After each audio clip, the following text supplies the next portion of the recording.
Doctor doctor Shamsul Arefin উনি খুব সুন্দরভাবে তওবা কাকে বলে এটা ফুটিয়ে তুলেছেন।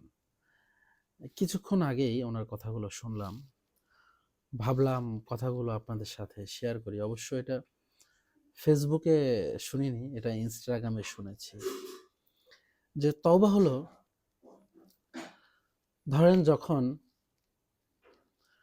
শীত চলে যাবে যাবে ভাব বা চলে গেছে অলরেডি ধরেন, তখন কিন্তু আমাদের মায়েরা বা বিবিরা বা বোনেরা, যেটাই আপনি ধরেন না কেন, যে শীতের যে কাপড় চোপড়গুলো ছিল, কম্বল, কাঁথা, এগুলো গরম পানিতে ধুয়ে সযত্নে আবার উপরে তুলে রাখে। এখন ধরেন কোনো মা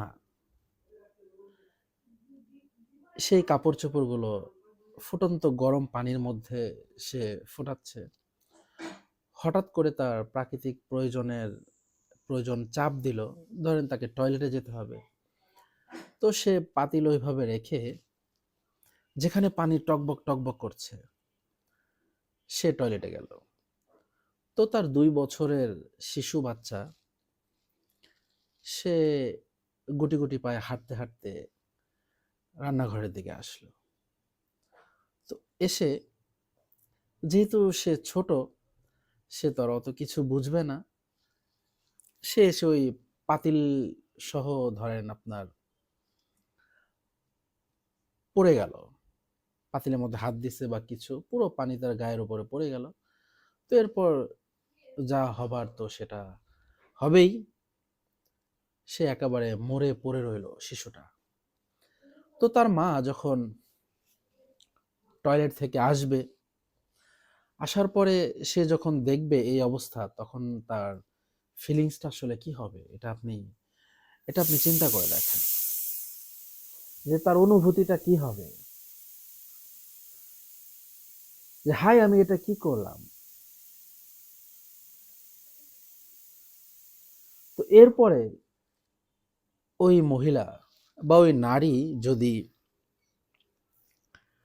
100 বছরও জীবিত থাকে এবং আল্লাহ যদি তাকে আরো 50টা সন্তানও দেয়, কখনোই কিন্তু সে